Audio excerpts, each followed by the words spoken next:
Hello everyone, and a warm welcome to online events and our session, The Client's Perspective, Pesso Boyden System of Psychotherapy with Juliet Grayson. Juliet, a warm welcome back to online events. Hi John, good to see you again.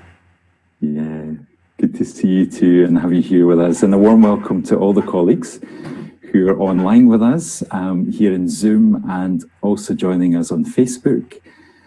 And if you're watching this in the library, it's great to have you for this hour too. So welcome to you also.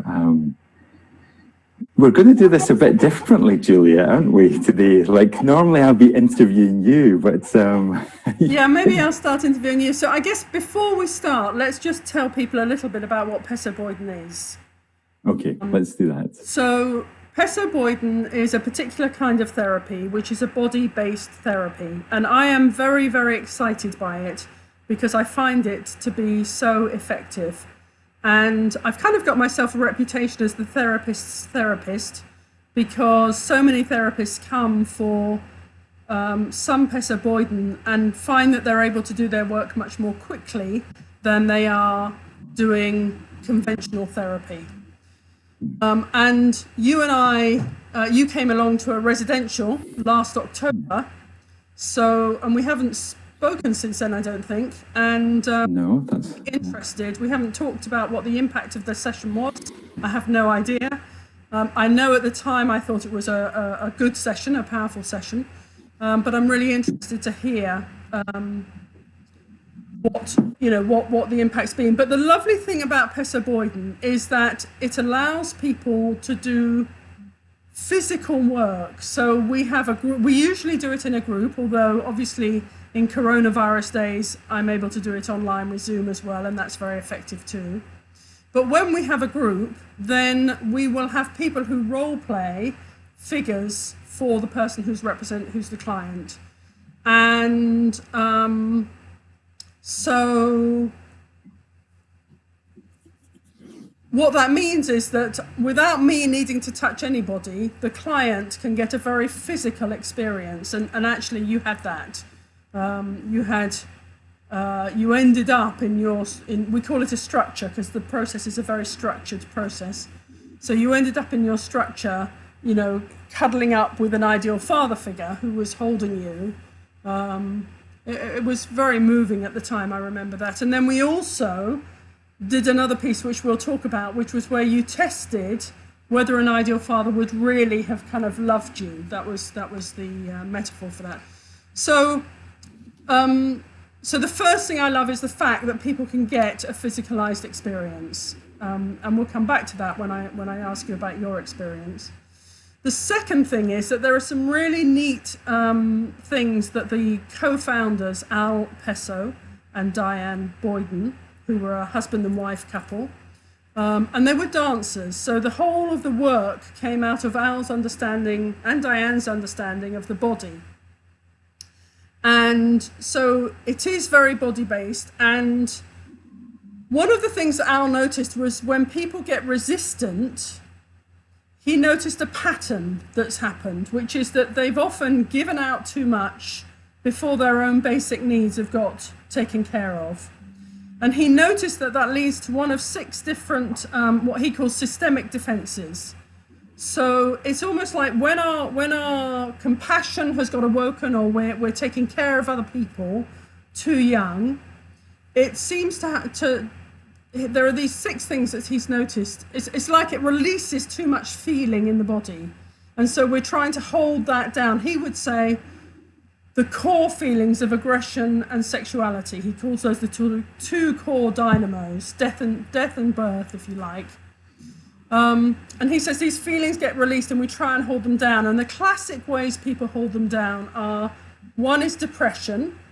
So numb all the feelings down so you're not feeling anything. 2 is dissociation. So get out of your body, maybe get up into your head or get completely out of your body so you don't have to feel anything. 3 is Rhett Reflection. Rhett Reflection is where you project something out and see it coming back at you. So for example, the biggest example I remember was a guy who said, as I walk down the high street, I imagine that everyone walking towards me is going to punch me in the face. So that was his aggression projected out, and he was imagining they were going to punch him in the face. Clearly that's not going to happen, but so that's Rhett Reflection. Self-harm is a form of Rhett Reflection. I have a habit of chewing the sides of my fingernails. That's a form of Rhett Reflection. Road rage is often a form of Rhett Reflection. So Rhett Reflection, so depression, dissociation, Rhett Reflection, an inability to take in. Now, I think a lot of therapists have this one, an inability to take compliments, an inability. So, you know, you say to a therapist, oh, that's a nice dress. And she'll say, what, this old thing? I got it cheap in a jumble sale, that kind of thing. So an inability to receive, and also an inability to complete. So what Al says is that if I do this with my fingers, if everyone just watches for a minute, if I do this, what do you want to have happen? And I'm imagining there are people who are saying, you want my fingers to come together, but the longer I leave them not coming together, the more painful it is. And then they come together, there's a sense of completion. So people who have done this thing of giving out too early, we call it filling the holes in roles, R-O-L-E-S. So it's filling the holes in family systems. People who've done that often find it hard to complete things. And then the last one is excessive shame and guilt.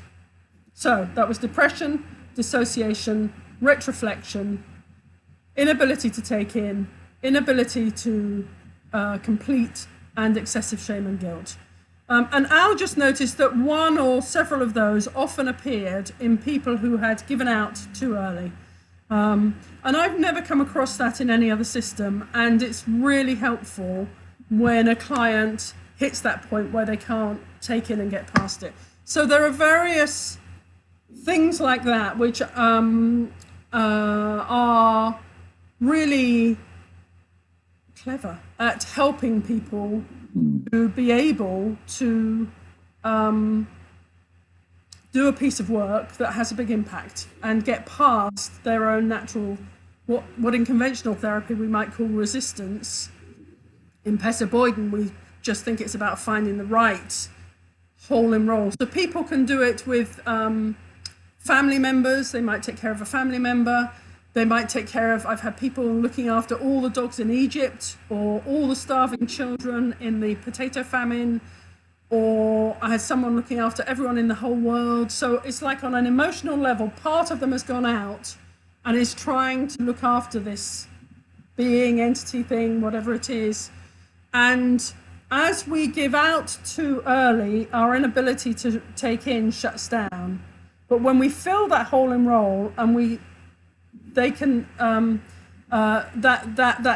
giving out comes back into their body, then they're able to open up and receive. And that was one of the things I think that helped with John's session, that kind of got us over a certain point where we were not making progress in the session. Anyway, so that's a little bit about Pesso Boyden. As you can hear, I'm very passionate about it. And just to give a very quick plug, if you want to read more, my book, Landscape of the Heart, over half of that is about actual examples of the work in progress. So Landscapes of the Heart. So if you're interested and want more, then that's where to go. So, John. Well, I just wondered whether any of those 6 expressions of holes and roles resonated with anybody in the group that's with us today. Like, that's a great question. Like even just a yes or a no, does one of them, or I think I've experienced all 6. So it's like, yeah, yes to all, yes to several, all of them, okay. Yeah, well, I think that's also great to hear, because we're all sitting in our own locations, but being part of a group where these are familiar experiences to many of us. And me too. You know, I filled the role of being, my parents didn't get on with one another. So I filled the role of being a little wife for my father and a little husband for my mother, completely unconsciously. Also, when I was young, I remember talking to my father and him talking about his parents. And I knew Nana. She'd obviously been around and come to visit, but I didn't know my grandfather. on his side. And I remember him saying, no, my grandfather was walking past a gasworks and it exploded and he got blown up. And as a little child, completely out of my awareness, completely unconsciously, a little part of me will have gone out to fill that space of a father for my father, out of my own compassion for him, completely unaware. So I was filling holes and roles all over the place. And yes, I used to find it very hard to take in. I used to find it very hard to receive a compliment. I lived in a state of greyness, which, you know, that's just completely gone now. That all that kind of melancholy that I used to live in, that's just not there anymore. I now live in a state of deep contentment, if not mild bliss. Which is just, you know, delicious, just lovely. So you know, I'd done 15 years of really good quality therapy when I came across Pesso Boyden, and one-to-one therapy, and all the deep work, or not all of it, but I needed to do it again, to do it on the body.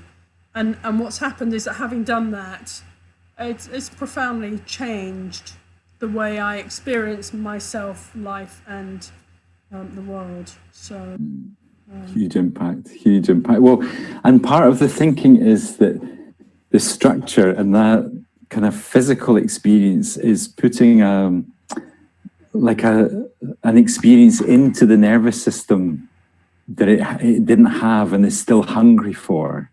Yeah, so what we say is that the soul is born knowing what it wants. The soul in Pesso Boyden is all that we are.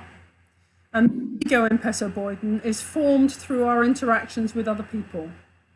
And you have the soul, and the ego surrounds the soul. So if you imagine, we say that people are born, in Pesso Boyden, we say people are born with 5 basic needs: a need for place, a need for nurture, a need for protection, a need for support, and a need for appropriate boundaries and limits. And if that's my soul born into the world, my ego, if I'm lucky, will be a very lovely, beautifully fitting leather glove that exactly clothes my soul and allows my soul to be expressed in the world. But in my family of origin, we weren't allowed to do anger, for example. So anger got squished, and, you know, various other things. So I ended up with a glove that in some places was too threadbare, and in other places was too big and didn't allow my soul to be expressed in the world. So what we're doing in Pesso Boyden is we're giving the client a physical, actual, here and now concrete experience with people role-playing an ideal mother, an ideal father, or whatever figure they needed, to give the soul what it was born knowing it needed, what it wanted. Because our souls are born knowing what we need, knowing what we want. And in Pesso Boyden, we can give people an actual experience, and then we ask them to put that back in time. Humans have the ability to do this, to put that memory back in time into a hypothetical past, a past that didn't really happen, but you make a past alongside the real past, is this line, and you make another past. So maybe I need to do it this way. I don't know what the right way to do it. Anyway, you've got a real past and you've got another line, which is the hypothetical past, which is how it should have been. It's what the soul needs. And when you give the soul that experience, you see people, relief, because they finally, something clunks in that they've recognized they've always wanted to do. They may not even have known they wanted it. So anyway, John, let's talk about your experience. Okay. Did you see what I did there with that piece of theory? That was interesting. I didn't see that. What was that? No, well, to me, that's a really important, that's been really helpful for me to understand that. And I was also thinking, I wonder if I deflected Juliet off the actual interviewing me about my experience. Probably both things are true. Probably. Right. Yeah. So, where should we start? What's been the impact? So we haven't spoken. I've no idea how you're going to answer this question, but what would you say has been the impact of that structure? The impact has been huge, because I guess what I got in the structure is an experience of calm that I don't think my body has ever had. So my body walks around with and of course people are used to seeing me in this role will probably be a bit surprised by this, but my body actually walks around with a lot of anxiety in it. a lot of which is out of my awareness, because I can feel calm, but my body's not. But in that experience, I had my body felt really, really settled in a way that I have no living memory of that.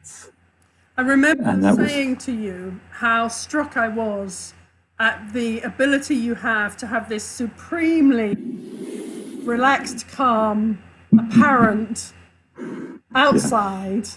And what I became aware of during the course of the workshop is how much anxiety you were living with on the inside, and chronic, deeply wired anxiety. And it was such a shock to me because you do such a great job of looking so serene, like the swan, legs going under the water. But Yes. I was surprised to discover the level of fear that you were living in. Well, we did an exercise at the beginning of the workshop to see what kind of things help us feel safe and what kind of things give us like a little feeling of unsafeness. It wasn't a dramatic exercise, and I was the only one in the group that all the experiences were interpreted by my body as unsafe. And that was also a big eye-opener to me because and of course, like, my work is all about helping people to feel safe, like whether it's as a therapist, as an educator, or in these kind of environments or online events. But that's because, and I think it was even bigger than I realized, my experience of feeling unsafe in the world has been so profound. I'd forgotten about that exercise we did at the beginning. I remember now. It was a circle, and people just did gestures. So one gesture was this, another gesture was this. We held hands with each other, and then we put our arms around each other's shoulders. And we had one person in the middle of the circle and just asked you what your experience was. And everybody had one that they liked, and most people had one that they didn't like. And then you were really frightened by all of them. You didn't like any of them. And I kind of was, I don't think I've ever had a client, actually, who's had that reaction. So that was both shocking and, fascinating, actually. Well, we talked about that in the residential, and that was really helpful for me because a lot of the fear and anxiety is denied to my experience. Yeah. So I often don't fear. I mean, there are times where I feel like I'm the swan and my legs are kicking like mad, and other times like I can feel quite calm. But when you were saying that to me, like, if you've not seen that before, that really helped me get in touch with what was going on in me. I think it was a wake-up call to the stuff that I've learned to ignore in my body. Yeah. So it was really helpful that you said, I've not seen anybody like that. And I was like, whoa, right, there's really something to pay attention to. Yeah, because I've done that exercise with hundreds and hundreds of people. Yeah. Maybe, many hundreds. Yeah. So what's tangibly, so one thing is this, you now have a sense of calm. Well, and I think how my body works is like I can be super calm and super solid. And I can do that like at online events in the last few weeks. We've been working with a lot of colleagues during the crisis time with the virus. And if I get dysregulated, it's really hard for me to get back to my center. Like, that's the bit I really notice. And that has a big impact on my relationships, I guess, and definitely in my partner's relationship. So, like, I put a lot of work into not getting dysregulated, which can also be unhelpful because then I'm not responding to some of the things I need to. And if I do, like, I could go and walk for hours just to calm my body. And like, that hasn't completely gone away, but I also have another experience in my body that I can return to. Okay. And like that moment in the structure when I could feel like there was just no anxiety in me at all. Like, I can also go back to that. Like, I know that's also true for me. And that's made a big difference when I can feel myself getting dysregulated. I think I have more of a choice. Like I can still go down that road and, and things get upside down for me. But I've had real moments where I've managed to choose something else. Fantastic. And it's because of that moment. Like, because it's one thing to think about being able to be calm, but there's another experience of being calm. And of course, that arose out of, there was a man in the group who was on the sofa with me, but sitting on cushions, so he's up and taller than me, holding on to me. In a way, I guess that maybe my dad had really struggled to do when I was really small and a toddler. Yeah. And to have that experience of being held was just profound for me, because that's the thing about not receiving, because I have a strong conviction that I don't think this is a real word, but almost unholdable. Yes. So it's really tricky to really take good care of me. And I had an experience of you as a therapist and the other men who were in that structure taking very, very good care of me in a way that has been really profound and was at a level I don't think I've ever experienced before. Because maybe it's good to explain and the bit that what do we explain next? There's so much to this experience, Juliet. We're going to run out of time. I'm suddenly realizing we are. So we started the session with you talking about that sort of the problem of getting dysregulated with your partner. That was your way in to start the session. And the thing with Pesso Boyden is you can either just start with where you are right now. I'm feeling self-conscious, everyone's looking at me, or you can bring a problem, and that's all you need to do to kind of get started. So that was what happened with you. Well, and what was great about you in that, Juliet, I've got highly, highly developed psychological structures to keep me safe, and you've got to be up for a little bit of a spar with that structure and go easy and then go a bit harder and then come out a bit and then go in again. And you really stayed in that with me. You didn't push too hard, but you stayed in the cognitive dialogue. And that was really important, because one of those structures wants to know that you can stay in that. You're not going to get frightened and run away or get frightened and attack me. Yeah. So that was also really helpful. We didn't go straight to that physical part of the experience, because I wouldn't have been able to manage that. No, that was clear. And one of the things we have is we have a witness figure, and my hand represents the witness figure. So it's like my hand is another person, and the witness would say, I see how invested you feel, or how curious you are, or how sad you feel when you remember that your father never held you in that way. So the witness witnesses both the affect and the context. And I think not only am I seeing you as the therapist, but the witness is also an independent, benign figure who's seeing you. And that also helps you to feel followed and tracked during the process. Helps you to feel both seen, because the witness sees things that you may or may not be aware of in terms of your own process, and will comment on a moment of relief or a moment of grief or whatever it is, and names the context that you've just talked about, so that it helps people to feel heard. So I think that's one of the one of the important pieces of Pesso Boyden that helps the client to feel that the therapist is alongside them. And by putting it into the witness, into another figure, it takes the transference off me. That's another thing I love about the Pesso Boyden, is that the transference gets moved onto the different figures. So we quite early on bookmarked, and a bookmark is like just painting a little picture, just a dab of paint of the first idea of making this picture. And for you, the first bookmark, I think, was a validating figure, someone who would validate how much work that you'd already done on yourself. So, it would have been easy in one way to have gone for the, you're not playing this game, and you're staying up in your thinking, and you're telling me another story now, and all of that. We don't do that in Pesso Boyden. We find the soul impulses, and we validate and support those. And that gradually allows the soul to creep forward and creep forward and creep forward. I don't know if that makes enough sense for people who are listening. Can you remember? Can you relate to that? I am remembering that, and I've got a slightly different take on it. So this is for the therapists who are really tough, and I'm a really tough client.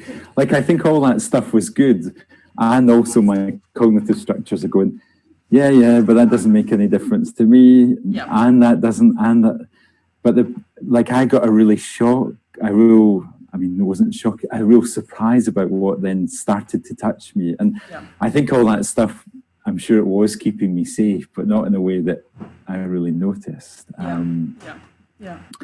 So one of the things that comes out of this filling out holes and roles is omnipotence. And omnipotence is the only one that can do this. No one else can look after the family in the way that I can. No one's going to be able to help me with this. I'm more damaged than anyone else. I'm more, whatever it is, I'm the one and only. That's kind of what the essence of omnipotence is. And definitely we were meeting the omnipotence.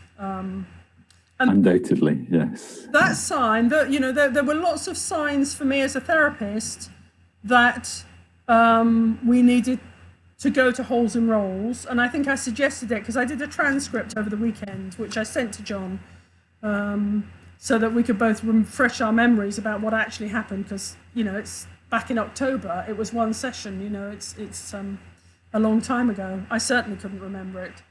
But there were lots of little clues. You talked about being more parental with your sister than more of a parent than a sibling. So that's a sign that there were holes and roles.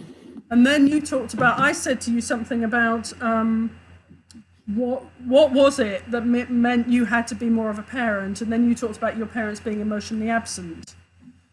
And then I asked you what made them emotionally absent, and you talked about their difficult relationship. And so we kind of gradually unfolded and unfolded and unfolded. And I suggested the holes and roles a number of times before we finally kind of went for it. So I just, pop the idea in and then let it go, and pop the idea in and then let it go, and pop the idea in and then let it go. Because, of course, you knew it wasn't going to work. You were utterly it wasn't going to make any difference. And that's the omnipotence. Yeah. Well, absolutely. And it was great that you didn't go straight for that or critique it. I guess you were validating it in that way. And it was the placeholders that then suddenly had a surprising impact on me. And then when we represented my dad, and then someone who could look after my dad, my body suddenly had a really big emotional reaction to that. Yeah. So that was where we went through. So what I'd like to do, if you're up for it, John, is to just replay that piece. Okay. Now, because we've got this extra screen so that we're able to do that. So basically the way the placeholder, they're not playing, we call this a movie actually rather than placeholders, but that's a technical distinction. But basically what we did is we got you to choose an object to represent your real father as a child, and then we gave him ideal parents. Little objects on the floor, and I was knelt down on the floor creating it. So why don't you choose something now to represent your real father as a child? A small I think I'd like the love heart, because my dad also had a difficult time with his heart. So we're talking about that one? Yeah, let's choose that. Or there's that one, or there's this one. Yeah, the little one is probably good and the right colour for a kind of heart condition, I think. And so then we need some bigger objects that are going to be ideal parents. Now, I remember when we did this the first time round at the workshop, you chose a small object to represent, I can't remember if it was his ideal mother or his ideal father, which I think was you recreating history, someone who wasn't going to be big enough to be able to really look after him. So let's choose a nice big object to represent. What are we doing, Mum or Dad here? You decide. Okay, there's a big stone beside the star. Let's have that. Is it that one? Yeah, that'll work. That's perfect. Okay. Yeah. And then something. So is that mum or dad? Dad. Yeah. Dad. Okay. And let's have something to represent mum. Okay, and there's a kind of pink stone, I think, beside the star. That one? Yeah, that's good. That's good. Okay. Yeah. So I've got this on mirror, and I'm going to unmirror it because I think that we need to have it facing you. So I don't know what impact that will have. Well, it doesn't change the screen I've got, but it changes what you see. Okay. All right. Well, in that case, I won't worry about that. So, so in fact, I need this. If I do this, so let's do it that way. There we are. That's it. So this is your real father as a child, his ideal father, and his ideal mother. What would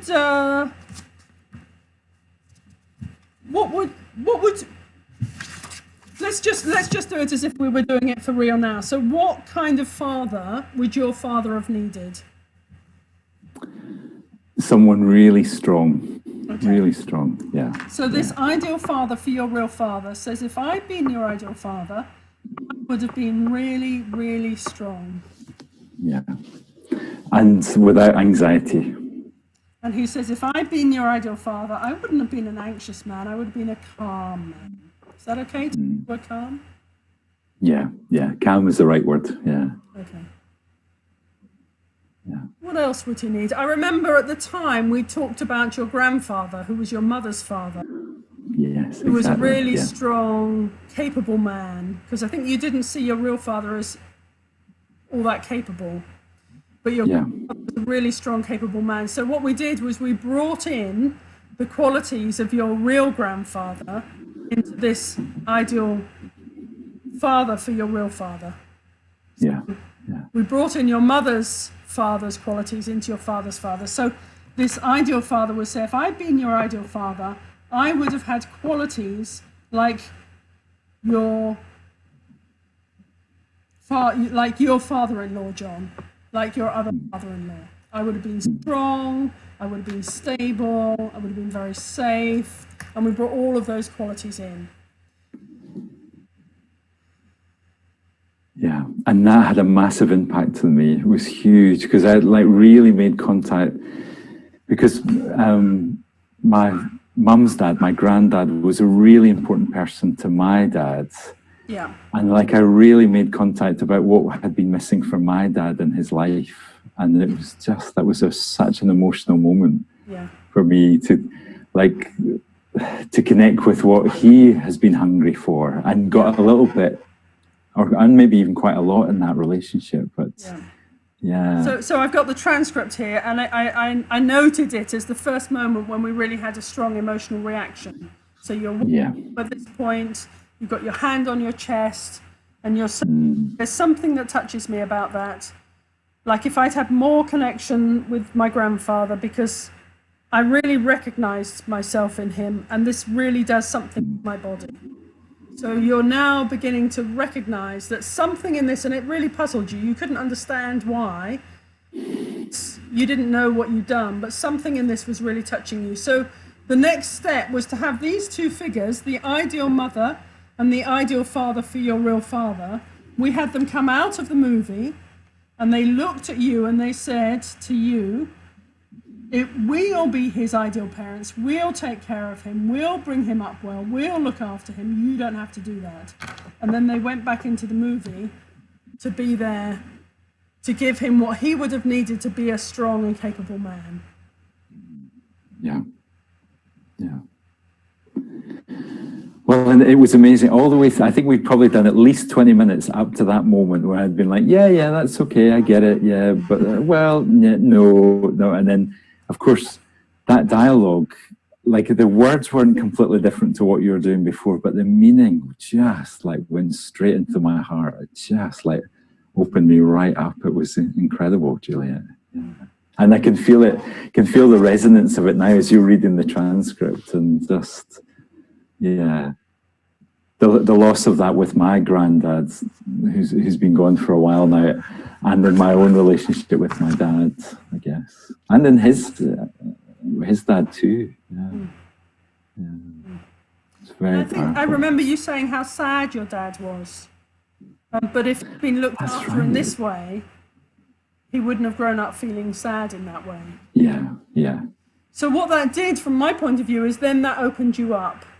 And then we begin to think about bringing someone in for you who would have some of those qualities so that you could get what you needed from ideal parents for you. So at that point, then I'm imagining them being behind you. Although we didn't go quite there straight away. It took a version, I think. Yes, I wasn't easy at all. Yeah. So I'll just read the phrase, if that's okay. So we had the image that behind this ideal father for your real father was a really strong ideal father, and behind him was an ideal father who was really strong. So it went back generation after generation after generation. So there's a male line through the generations, and they would all have looked after their sons in the way that their son needed to be looked after, which presupposed that you would have had a father who looked after you. Yeah. So that was kind of implicit in all of that, rather than you having to look after your father and your siblings and so on and so forth. Yeah. Well, and that's the beginning of putting something new into the unconscious, I guess. Yeah. And then you told a story, and I remember I teared up as the therapist at this point. I was in tears. I think a tear even rolled down my face, and it's touching me now as I remember it, which is when you talked about going to see your father, and you talked about that you hadn't seen him for, I think, a long time, and you were a bit estranged from your father at that point. And you'd heard that he was in hospital, and you turned up at the hospital, and you hadn't told anyone you were going, and there you were sitting by his bedside. And do you want to tell the story, or shall I? It's a beautiful moment, because it's not easy, my relationship with my dad just now, so we're not seeing each other. But I did go to the hospital in my usual omnipotent state to say, I'm going to make sure he's okay, and it's up to me, I'll decide. And as soon as my dad woke up, he, because it might have been, look, you can't be here, John, because of the circumstances of the estrangement. But he just was straight into, oh, John, give me a hug. And it was just such a beautiful moment for me. Yeah. And like in that catches what's underneath all the difficulties that we've had. Like I suppose I know that that's true, but to really have an experience of that and like to hold on to that experience is really something. And I remember that moment that you and I shared as you told that, and you can see how much it touched me. Yeah, I really see it now, Juliet, and I remember that. Yeah. Thank you. Yeah. It's like one of the most important. Go on. Yeah, I think it's one of the most important moments in my life. I think is it like I'm taking strong action, but it's met with so much love. Yeah. And there's a question: should therapists cry in their therapy session? That's another one for another time. But but it's so important to me. But I think there's a time to be empathic, and it did really. I remember it. So then I suggest enrolling a person, and you said, "Well, yes, okay, but not yet. In a minute.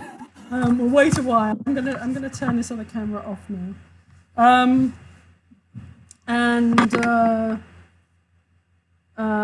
You think about how different your teenage years would have been if you'd had a decent father, a father who could have been there for you, and you wouldn't have had to look after everyone else.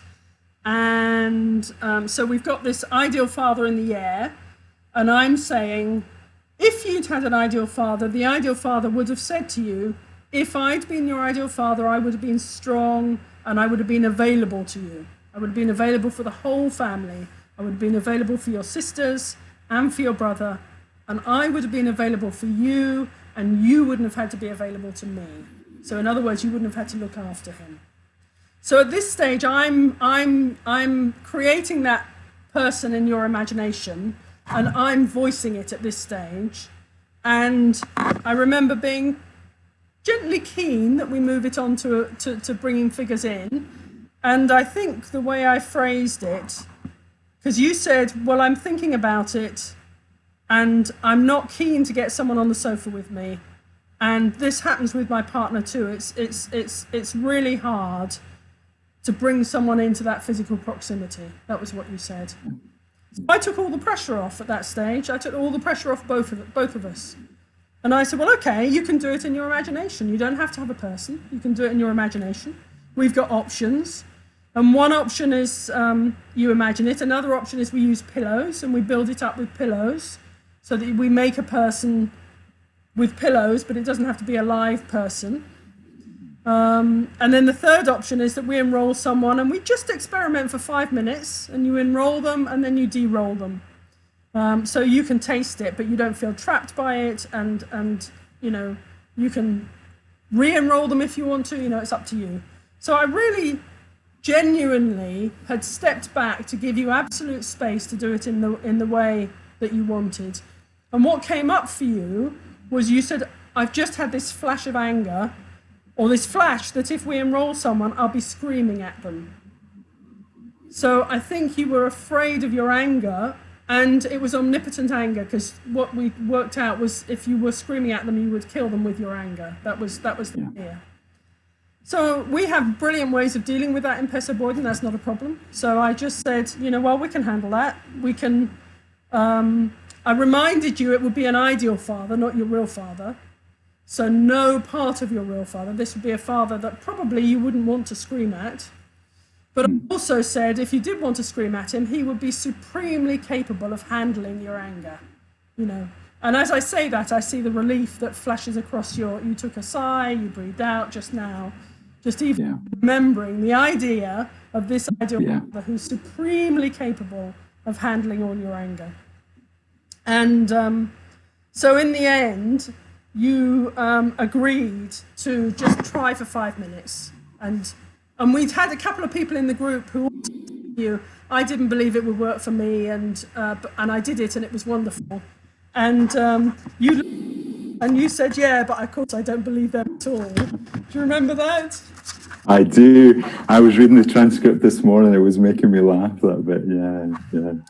And then the other bit that really I think appealed, and here was where we undid a little bit of your history, because I said, you know, let me work it out. You know, you don't have to be the one that works it out. I'll work it out. You laughed uproariously at that. You mean I have to work it out because you spent the whole of your life working it out for your whole family. Yeah. So I think that was another piece where, you know, you let me have the authority, and I think you must have trusted that probably I would be able to work it out, or you'd let me take the reins for a minute and a half and see if I could work it out. Yes. So then we talked about your anger and your fear of killing people. I said I could handle that, and I felt supremely confident that I could, and I think you saw that. You brought in an ideal father, and he sat there, and you looked at him, and he looked at you. And that was a deeply moving moment. And I think, I can't remember if you asked for contact or whether he reached out, but he had his hand on your shoulder, and I checked whether that was okay with you, and you liked it. So maybe you could say a few words about that moment. Yeah, well, and you've got a picture on the transcript of that moment, and it was really back. Yeah. Okay. Yeah, just the power of that eye contact was just incredible. Really, really incredible. Yeah, that was a big moment for me, Juliet. Yeah, really big. Like, because I'm used to offering eye contact and regulating the other. But of course, to have that experience from someone else and to really open myself up to it was just huge for me. Yeah. And I think you said something about that. I'm not sure where it was. You said something about his kind eyes or something. I think that was a very powerful moment for you. There's another image I'm going to share, if that's okay, which is to a bit later on. So then you went into a huddle with him and you had a cuddle with him. Yes. All very moving. Yeah, this is the bit we've got to talk about, Juliet. Like, it was so powerful, incredible. You said to me, or you said to the group, I have to hold on to him about your ideal father. And that for me was a clue that you felt you were the one responsible for holding on, and I wanted him. So I suggested that we brought in extensions of the ideal father who would hold you, and we had 6 men, although in this bit you can only see a couple of them, who would hold you while you struggled to get away. And it to explain what my thinking was, but basically I was trying to give you an experience that when you wanted to get away from him, he would love you so much that he wouldn't let you go. That's not to have you trapped, you know, kind of on an everyday basis. It was just to give you a sense of being loved that much. And you did this thing. I mean, it was extraordinary.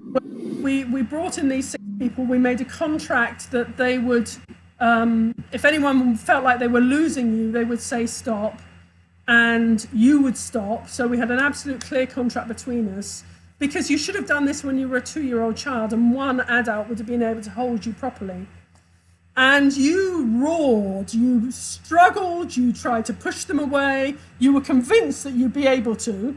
So it came as a huge shock and would have been really good for omnipotence that you couldn't push them away. And you roar, this noise came out of you, you know, furious roar.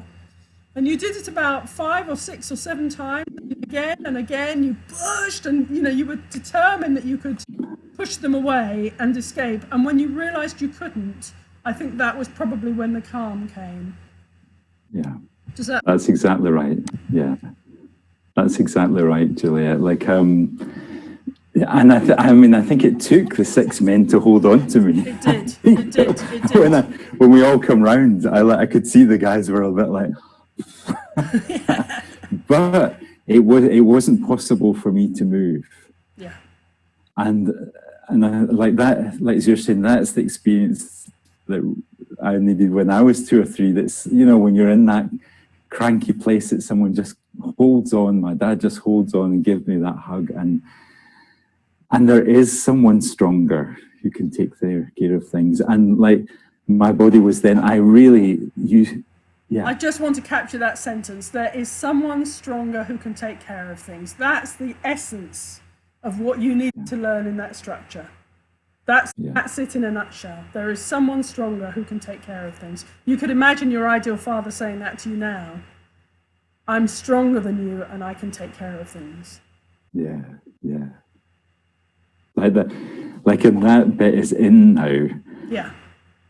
And yeah, there's like 5 different things I could say right now. What would be the... Because I burnt out all my energy in that, and I've got a lot of energy, and I think that's what allowed my body to kind of collapse into the holding and the hug and just really feel that. And I think it also had a really tough impact on me, like in the months to come, because I think like not having that omnipotence wasn't easy. Yeah. But there is a loss in it. Yeah. But the loss is that you're no longer the only one that can do things. The gain is that you can let other people help you, that you can connect to your partner in a different kind of a way, that you can reach out and expect to receive back in, and when things come, you can let them in a whole new kind of way.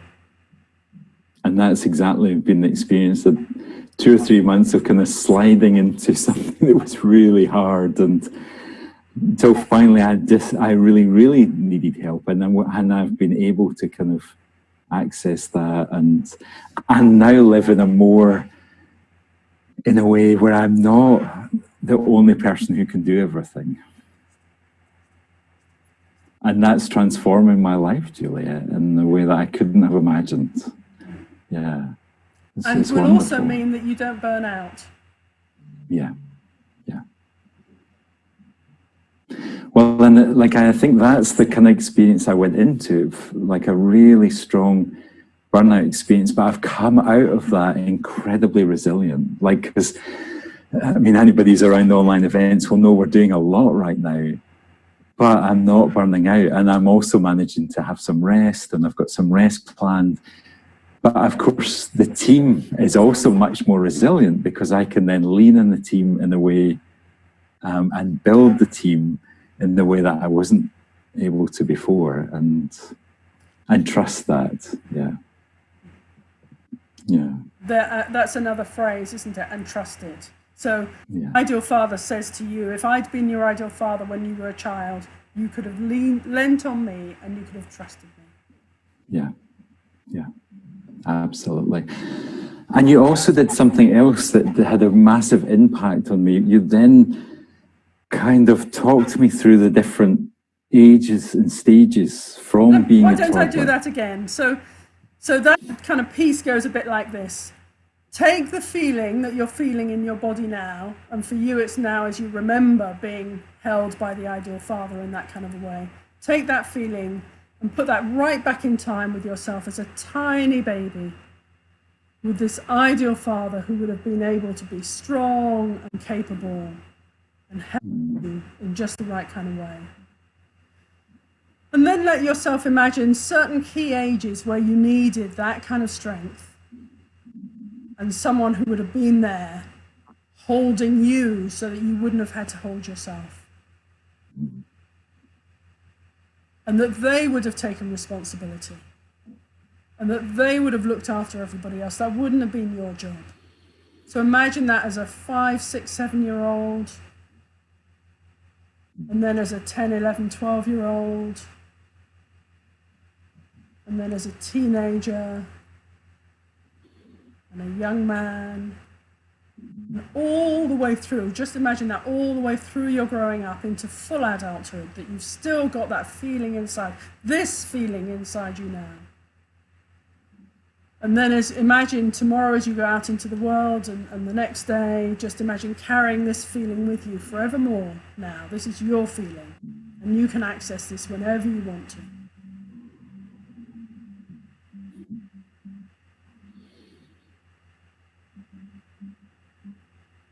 What was wonderful then, and I'm having some of that experience now too. In each of those stages, there's, like, as I talked about, not really remembering or thinking much about my history, but there was some significant, difficult times, and I could feel my mind raising the memory and interacting somehow with what you were saying, and something calming. So that, like, I could experience some kind of what felt like rewiring in that process, which like if someone had described, I was like, all right, that's interesting. But I was having like a physiological experience of that, kind of psychological and embodied, of those memories shifting somehow. It was really profound for me. Yeah. It was incredible.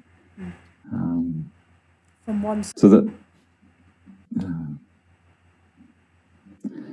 and like, in a, like, they're still there, and I'm still working with that stuff, and there's more stuff to do, and I'm going to come back and do more stuff in that way, with you, Juliet, and that those memories that I don't think about are obviously have been potent in my life, but they're less.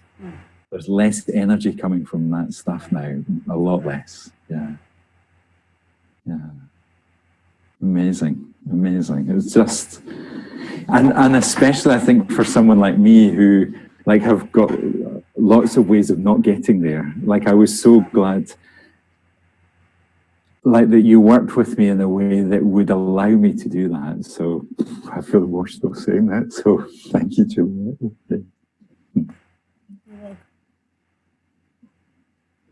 It means a lot, because I know I'm not easy to get there. Yeah. You're very welcome.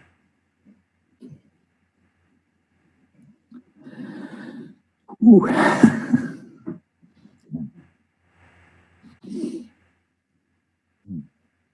So, well, I'm relieved because I didn't know what the impact had been. We hadn't spoken, so it looked like a good session at the time, and I'm really glad that it was. That testing is very powerful. The testing that you did that allowed you to really trust that the ideal father could hold you. And then I remember after that, the men, having been enrolled as extensions of the ideal father, they all just had a hand on you somewhere. Because as a baby, you would have been able to be held and felt your whole body in contact with an ideal father. So in a way, they mirrored that. So we were putting it right back into your very early history so that you could keep that feeling all the way through your life. And it's like a domino effect where it impacts on so many different things. And as you say, there's more work to be done. You know, it's one session has a very profound impact, can have. But you know, life, Al Pesso has a phrase, life is about the act of endlessly unfolding, that we are endlessly unfolding. Yeah. He says we are made to be able to be happy in an imperfect world that is endlessly unfolding, and we are the local agents of that unfolding.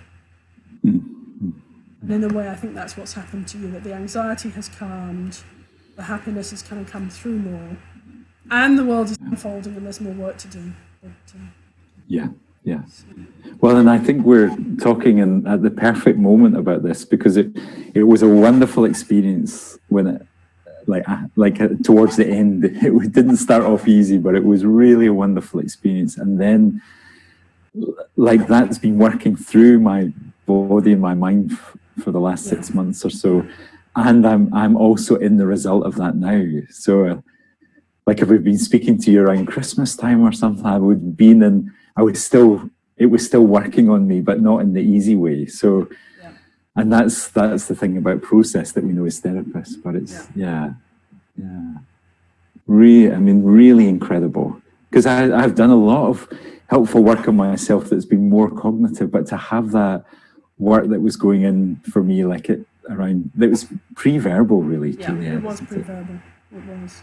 And it needed to get locked into the body, and now your body has an experience to be able to go back to, and an alternative reference experience. And the wonderful thing about the brain is it chooses the best option it has available to it.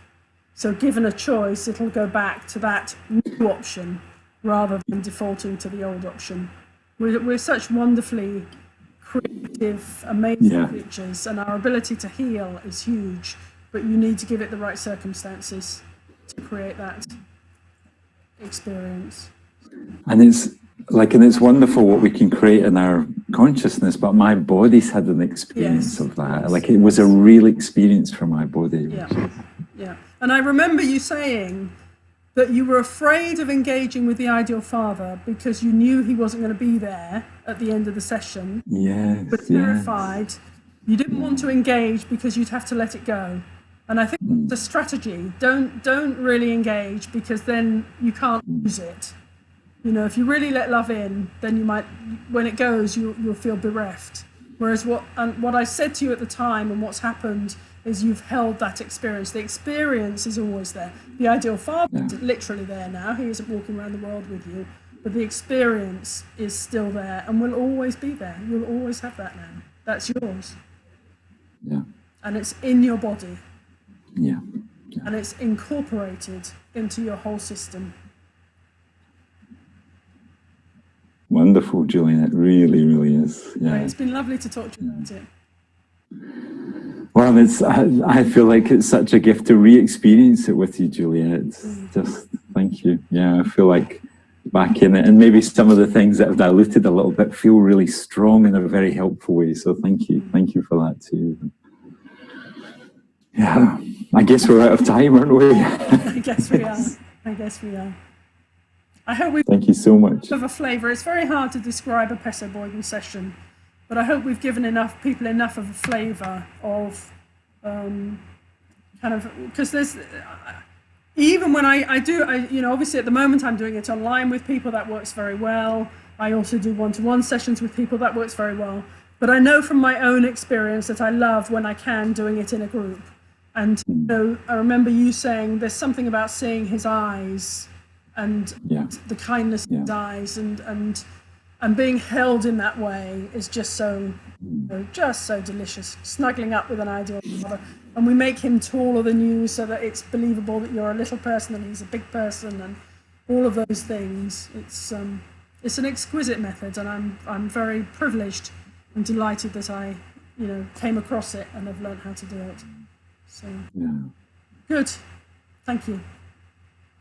Well, thank you for sharing it with me, and I kind of appreciate us both sharing it with the community as well today. So, and thanks for everybody who's come along and kind of been in it with us together. Thank you. I don't think it's the last thing we'll do together, Juliet, either in a group or in a setting like this too. So I look forward to that also. Right. Till then, bye for now. Bye everyone.